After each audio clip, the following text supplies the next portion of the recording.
The striking thing about Bitch Planet is that we're already on it. Daniel Henderson's essay, Bitch Planet, Volume 1, by Kelly Sue DeConnick and Valentine DeLandro.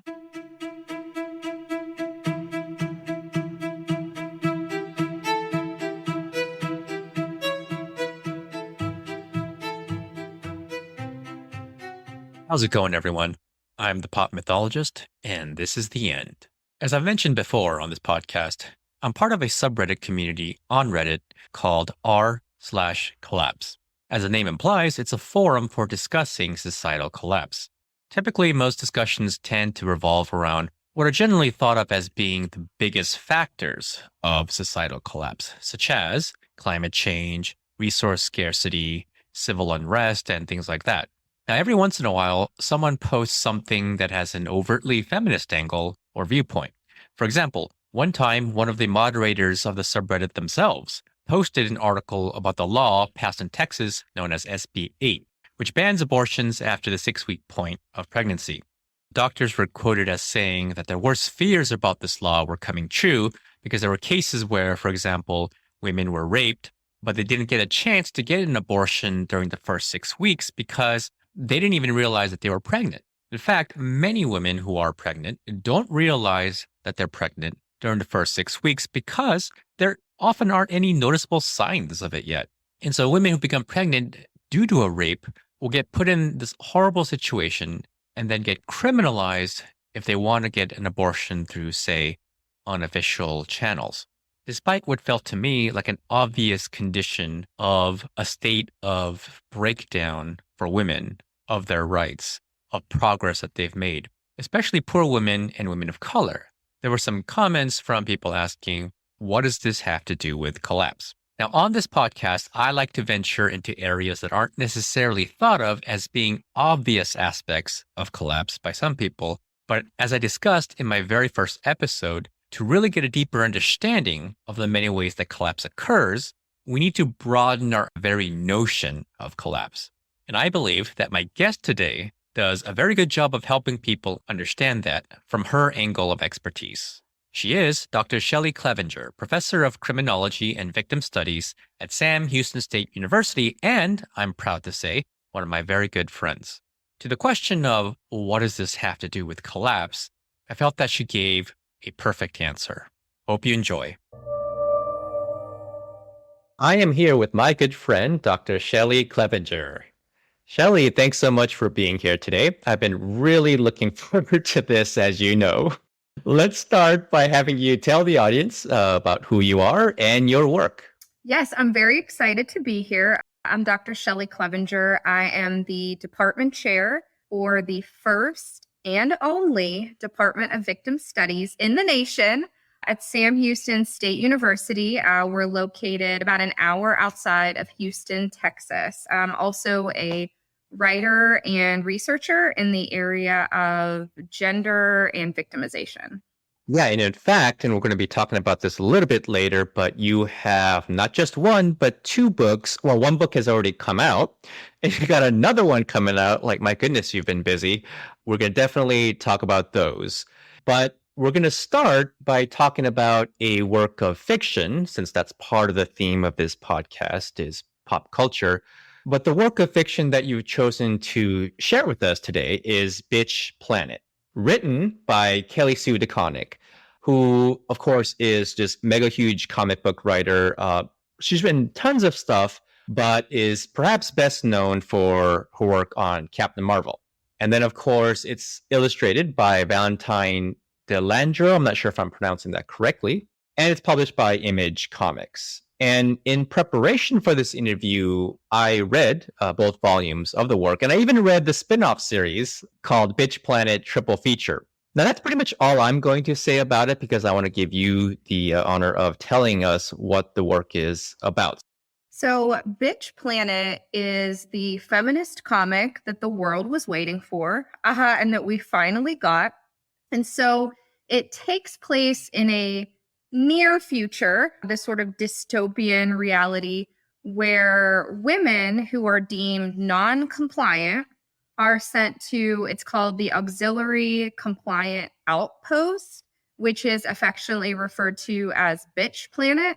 And so the question becomes, well, what is non-compliant, or how does one become non-compliant? And so in this world, there are lots of different ways. Oftentimes, it's not adhering to the beauty standards of the fathers, who are the white, heterosexual, patriarchal ruling class. So you have to adhere to beauty standards.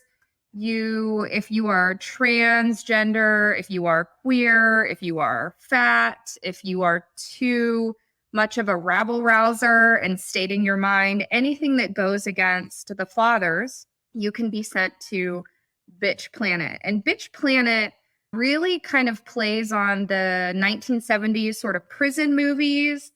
It's reminiscent of Orange is the New Black, but I mean, I'm biased. I think it does a better job of really showing where we could go, rather than the way Orange is the New Black has portrayed some of the women. These women, it really targets women of color, queer women within the non-compliance and Bitch Planet, and they are treated harshly within this system. And they also have to go into a fight called MegaCon, which is kind of like a Hunger Games sort of battle with these females who are incarcerated. And I don't want to give any spoilers necessarily, because if you have not read Bitch Planet, you should. But lots of different things happen within these pages of the comic to illustrate the non-compliance, but then also to really show you kind of where we could go ourselves societally if we don't change our ways. And you touched upon something that I really appreciated about Bitch Planet, which is the focus on women of color and queer and trans women, because now I personally do like The Handmaid's Tale, but I'm also sensitive to some of the criticisms about it from feminist women of color. And some of that came to light recently with the very, thematically timely leak of the Roe versus Wade document, right, from the Supreme Court. And immediately on social media, there were some references to, understandably, The Handmaid's Tale. But then there was a bit of a pushback from women of color and queer and trans women saying, well, The Handmaid's Tale kind of excludes our experience, right? It's very kind of like white feminist. And so Bitch Planet seems to me to really address that, and which is one of the things that I really appreciate about it. And something else that I really liked about the comic is that it includes essays. So there's the actual story. Let me clarify, the compilation, the trade paperback includes essays by various scholars and feminist writers. And there was one by Danielle Henderson, and she makes the very striking statement, which you also alluded to, which is, quote, "The striking thing about Bitch Planet is that we're already on it," end quote. So could you talk about certain ways in which the fictional women, living on Bitch Planet, like their forms of non-compliance is reflected by real life versions of quote unquote non-compliance in the real world?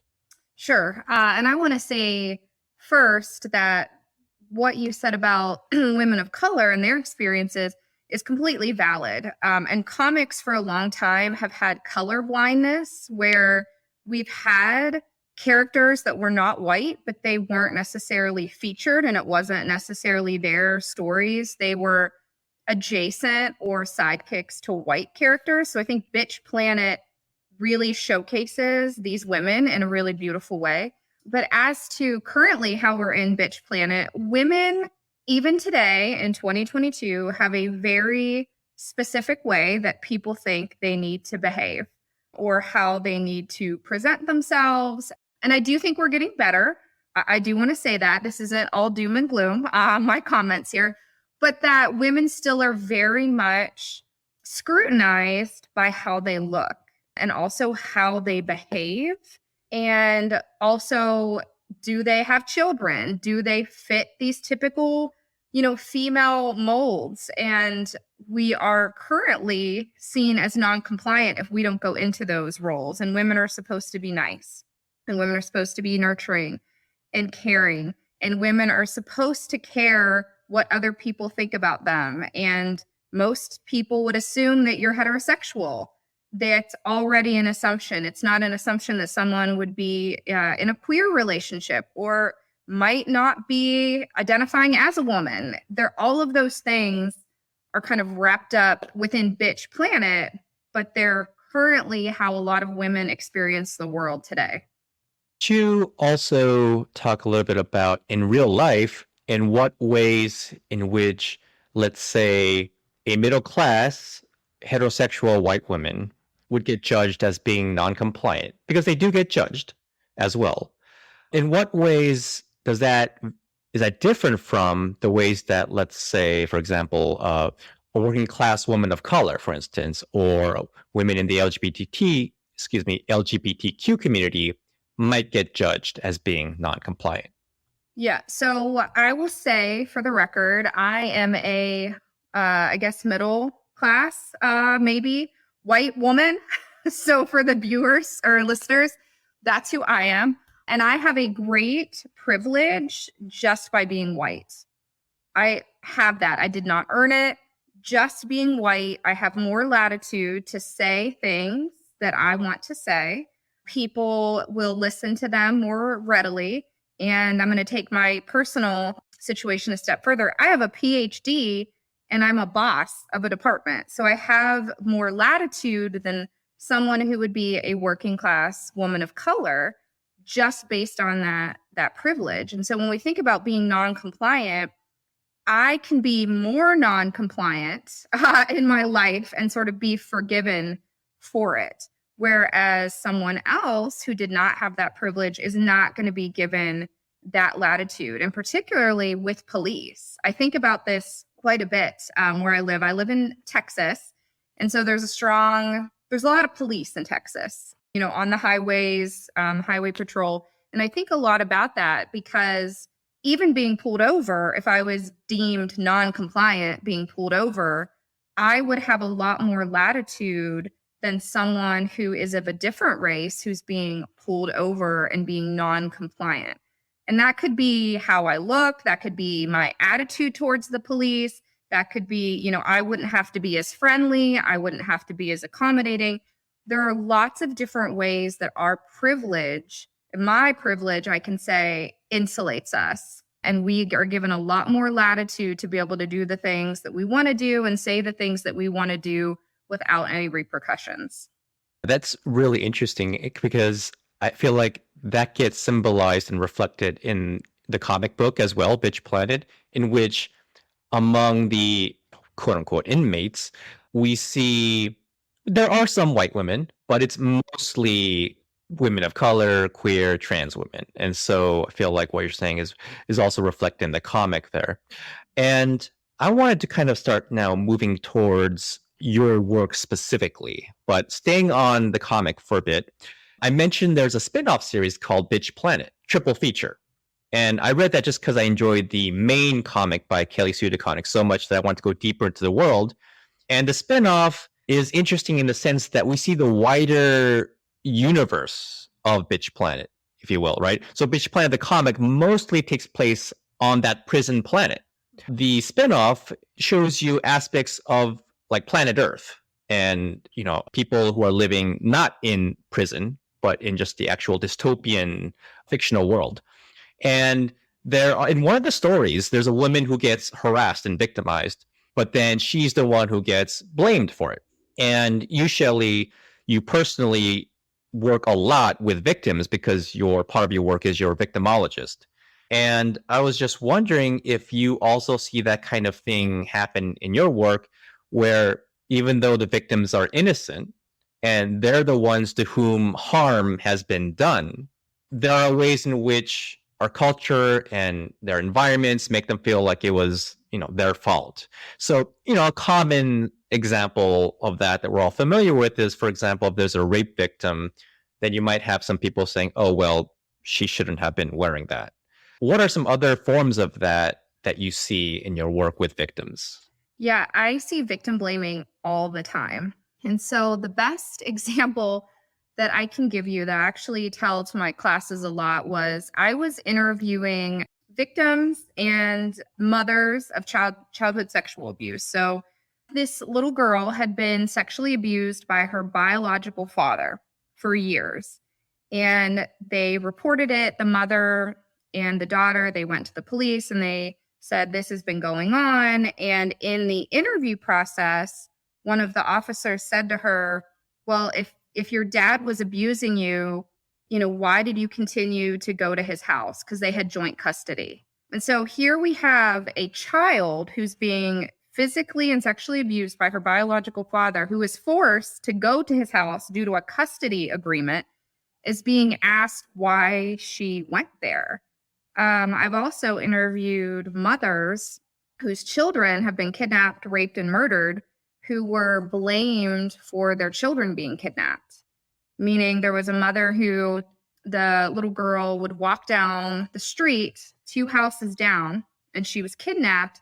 And her family, the community, people she worked with were like, why would you let her walk, by herself? And she said, well, she's done it, 100 times before. It's 2 doors down.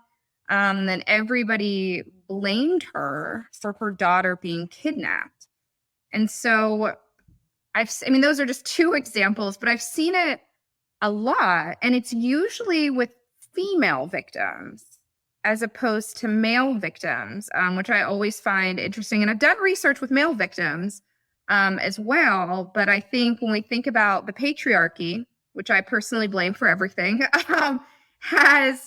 it puts responsibility onto women to sort of take care of themselves, or as mothers to take care of children. And if you in any way don't adhere to that, or thinking about Bitch Planet, you become non-compliant, everything goes back on you. It's not the person who did the kidnapping. It's not the father who perpetrated the abuse. It's, well, you as the woman or the female should have been able to prevent this. And there's no accountability towards like the systems and institutional factors that also are probably the biggest cause of these things, which is just maddening. And there's actually a crazy sort of example of this that I learned about recently, which completely blew my mind. And I couldn't believe that I didn't know about it, or that it's not taught, or that everybody isn't talking about it.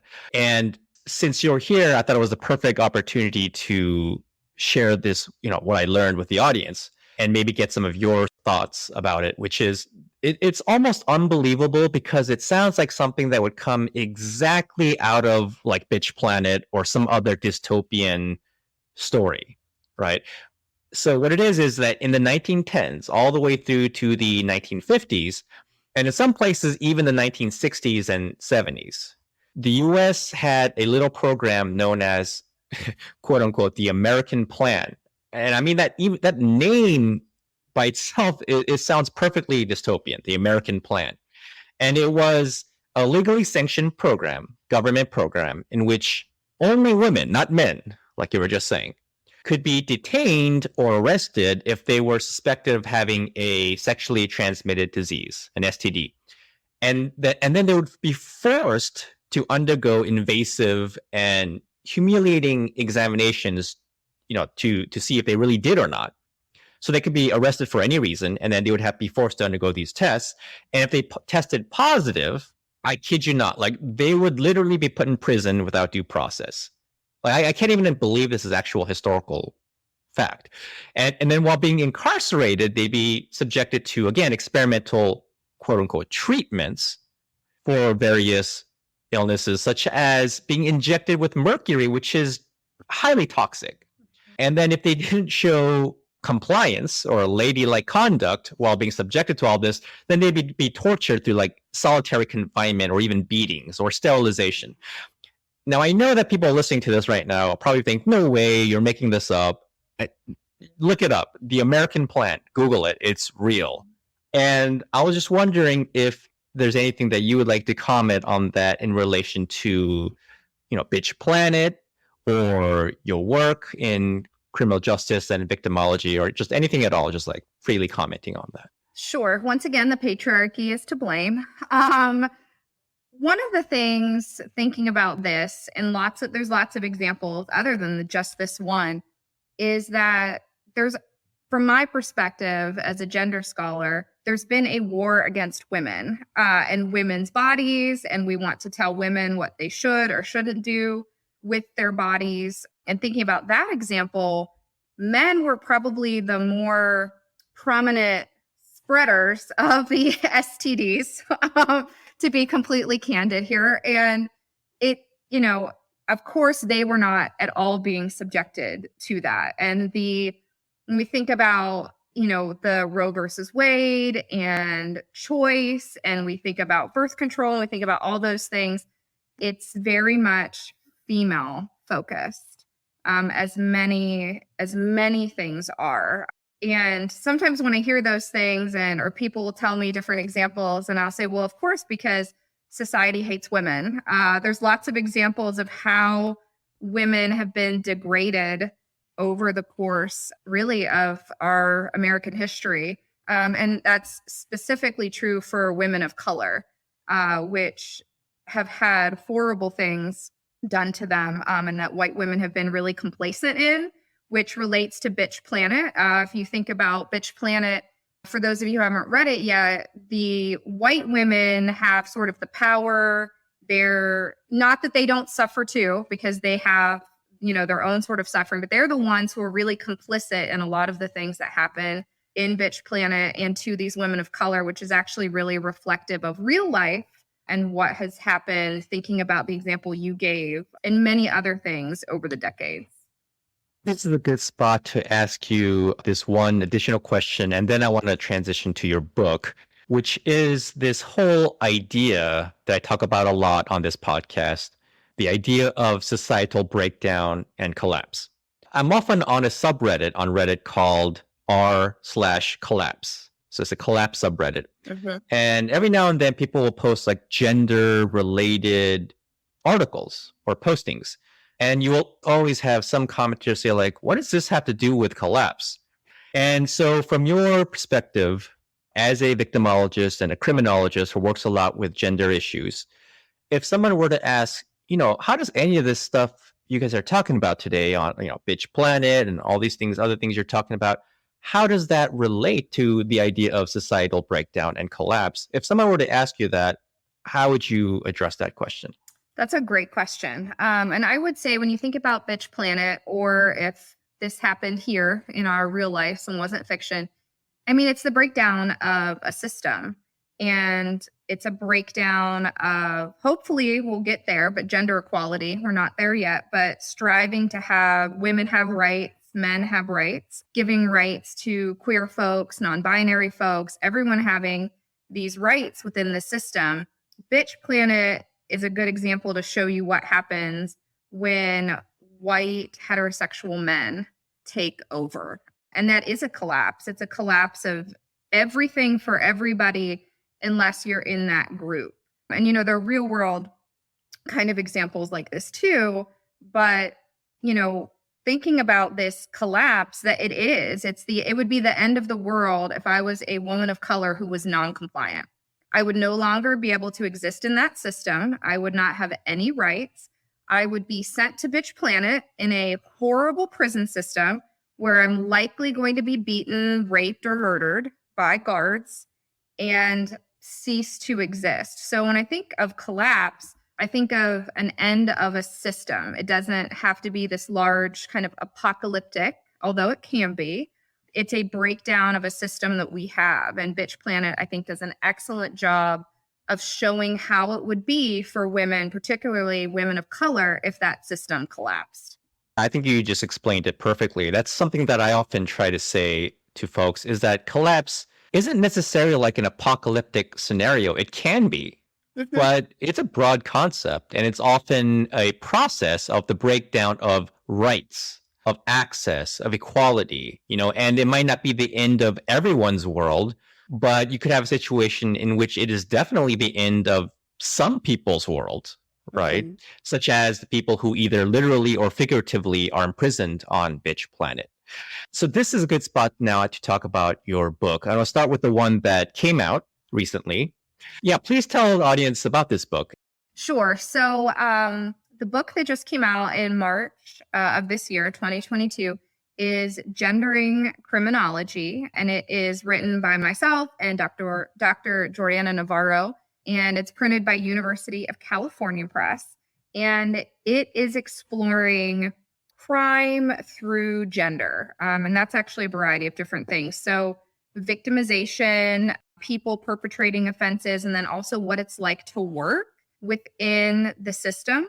And we explore that through men, females, and then LGBTQ individuals. So we take gender past just the dichotomy of male and female. In this book, I can say it's the book I always wanted to write.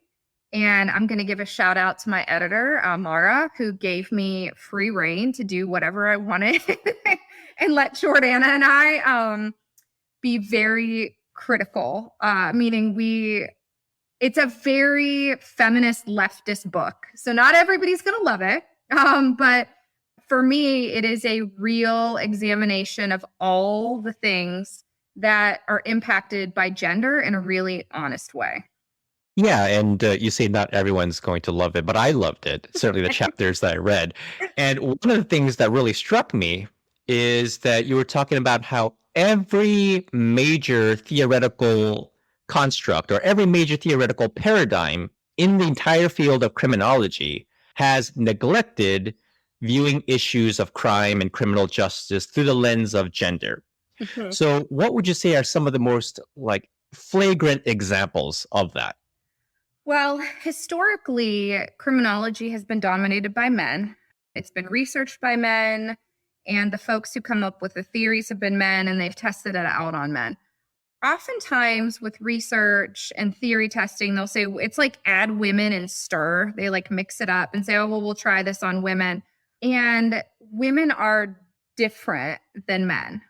I feel like I shouldn't have to say that, but it's true. They're different. And so when we look at why women are victimized or why women end up incarcerated, it's often a very different reason. And so there are some emerging theories within probably the last few decades that have tried to address these issues. But I still think in 2022, we're still really focused on male offending. But we are getting better. I don't like to be negative. I think we are getting better and people are starting to recognize this. But honestly, it wasn't until the 1970s that we even had an area of feminist criminology.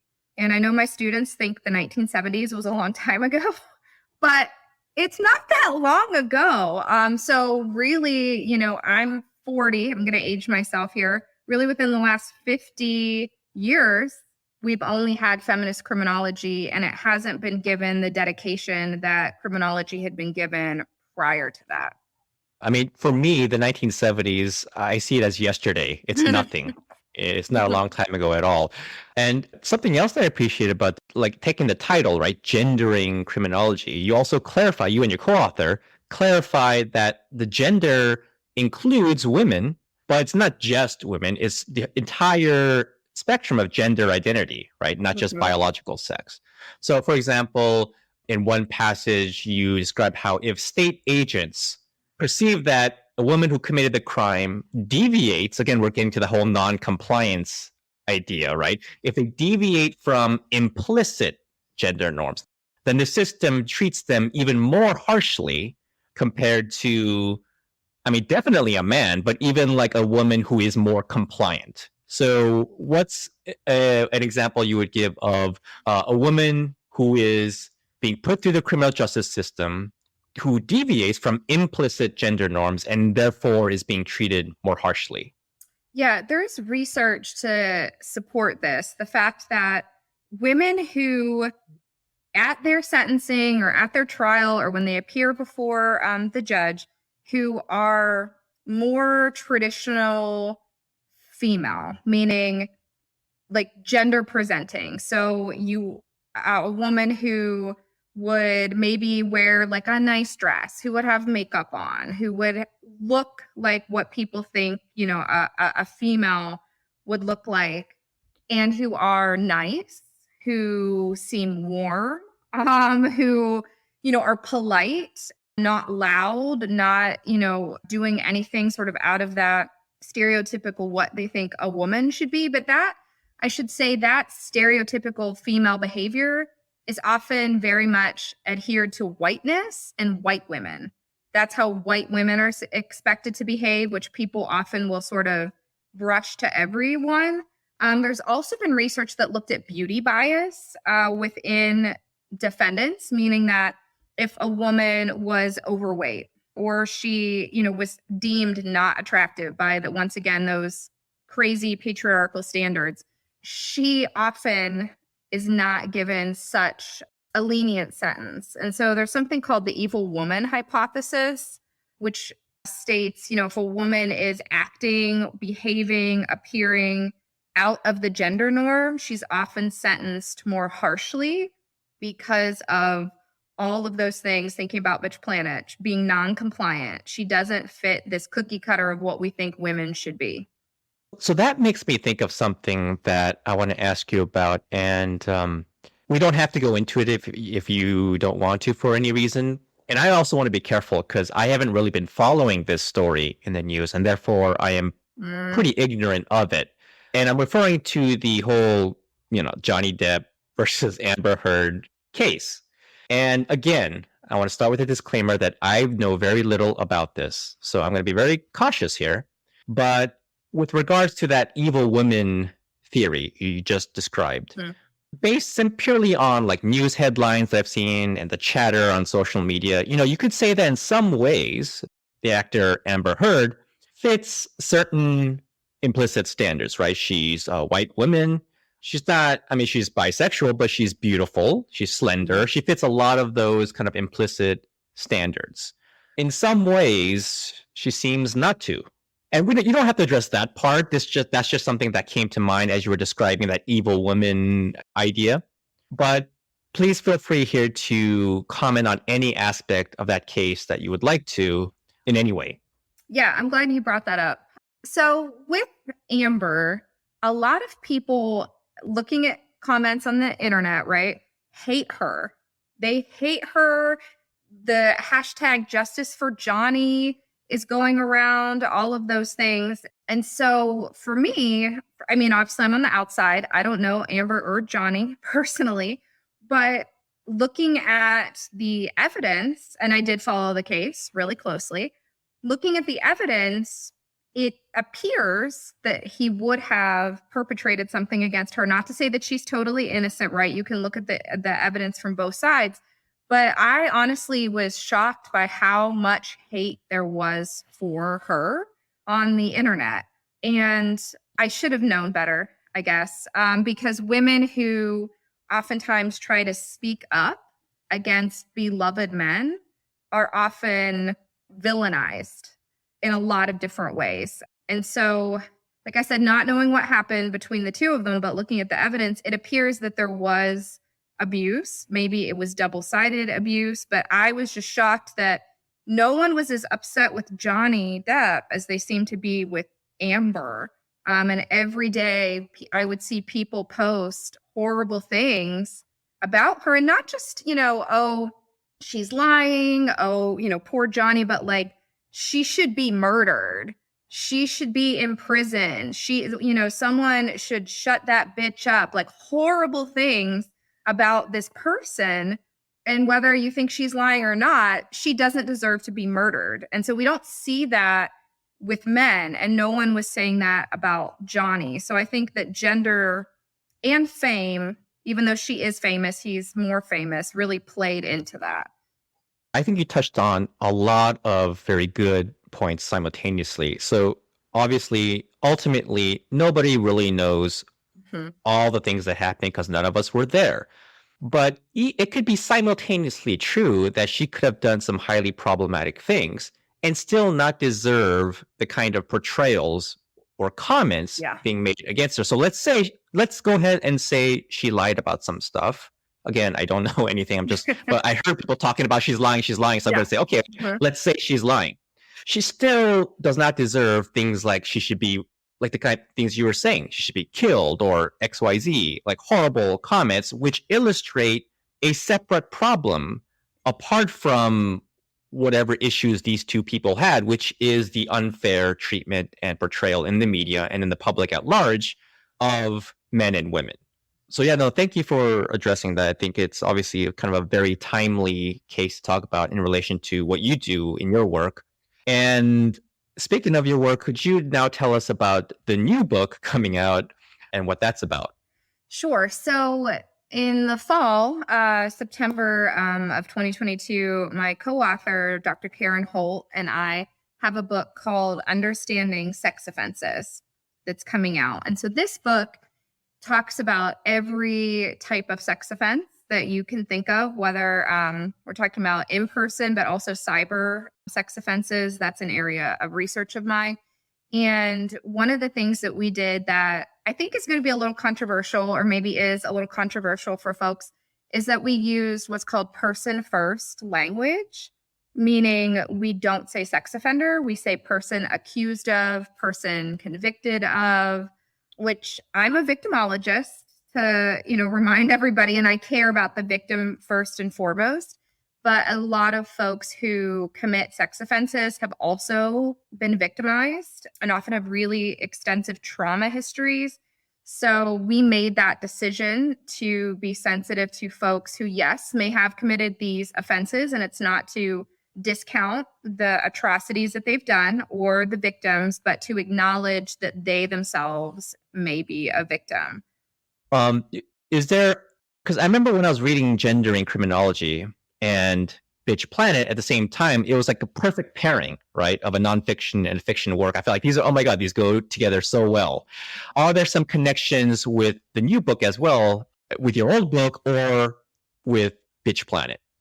Yeah, I would say, with thinking about sex offenses, people who commit sex offenses oftentimes are ostracized or outcast in a way that they cannot come back from. And so that's one of the things we talk about in the book is, so when we have folks who commit these sex offenses and they go to prison or they receive treatment or rehab, but then they try to come back to society, individuals who are convicted of sex offenses often have the hardest time reintegrating. And so, they are always non-compliant. They never get to come back from anything. And so it's not always what you think either. The best example I can give is I had a student a long time ago when I first started teaching who was on spring break, and she was in Florida and she had been drinking, spring break, woohoo, everybody has a great time. And so she flashed her breasts at a beach because it's spring break and she was drunk and she's young. So I'm going to put that in perspective. And there were children there at the beach. And so she was arrested and she was charged with public drunkenness and indecent exposure to a minor. And she was forced to register as a sex offender. And so I'm not saying that this is every case, right? We have people who are on the registry who are a danger. But there are also people like my student who is deemed, right, non-compliant. She can't come back from being deemed a sex offender. Or there are people who might end up on the registry who had the sort of Romeo and Juliet, sort of relationship. And so they are very much separated from most systems, getting jobs where they can live, all of those sorts of things. So I do see some parallel. Like I said, not that some are not warranted, but then you have some individuals who their lives kind of become destroyed because they've been othered as a sex offender.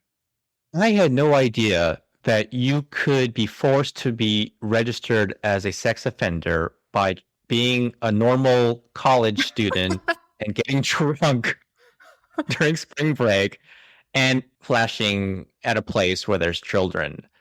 I mean, so how is this going to follow her throughout her entire life? So let's say she goes on later, graduates, starts applying for jobs. Are the recruiters at these companies all going to see somehow that she is a quote unquote sex offender? So she was only in the registry, I think, for 5 years. So after that, I don't know that they would know But during that time, if you Googled her name, which is why I tell people to Google yourself all the time, that's a good tip for just life, to Google yourself to see what comes up. It would have come up on Google that she was on the registry. And so, like I said, that's I guess an extreme example. But even when individuals have done what we would consider more heinous crimes, and they're trying to come back and not reoffend or not reperpetrate crimes, it often becomes very hard for them, which is why we see such high recidivism rates and people ending up back in prison. When does your new book, Understanding Sex Offenses, come out? I think it's going to be out in September, so fall 2022. And I'm really excited about it. Like I said, using the person first language was something that we really felt strongly about. And we also do not use the term child pornography because children cannot consent to be in pornography. So we use the term child sexually abusive material, which is the more preferred term for people who research in that area. Because once again, it's sexualizing children or putting sort of blame on children that they're posing or participating in this pornography. Yeah, that's an excellent point, because the term pornography implies, hopefully, that all the actors in it were, willingly in the film, whereas it's never the case, right, with abuse material. But so I think this is a good time to ask you about any social media accounts or anything you would like to promote where people can find you on the internet, maybe your department or your faculty homepage, and also to just once again remind people where they can find your books. Sure. So I can be found through the Department of Victim Studies at Sam Houston State University on our website. I'm also Dr. Clevenger on Twitter. And my book, Gendering Criminology, can be found on Amazon, which it's cool to be on Amazon. And also through University of California Press website. And then Understanding Sex Offenses will be coming to Amazon in September. And it's also being printed through Cognella. So you could find it on the Cognella website. Shelly Clevenger, I'm so happy to have finally gotten you on the show. Thank you so much for making the time to be on the podcast today. And I look forward to having you back sometime. Yeah, I was excited to be here. Thanks so much. Thank you again to my friend, Dr. Shelly Clevenger, for being on the show. To the listeners, I hope you enjoyed the interview, and I hope it helped you to broaden your perspective on what collapse means. Just because something doesn't feel like collapse for you or other people doesn't mean that it isn't very much a collapse for someone else. In fact, if you are the white patriarchal ruling class, heaven for you is a prison and a collapse for the rest of us. Unfortunately for you, the inmates, quote unquote, don't plan on sticking around. Closing us out today is some music that's reminiscent of the women in prison subgenre of 70s exploitation films that Bitch Planet is inspired by. Until next time, this is Bitch Planet.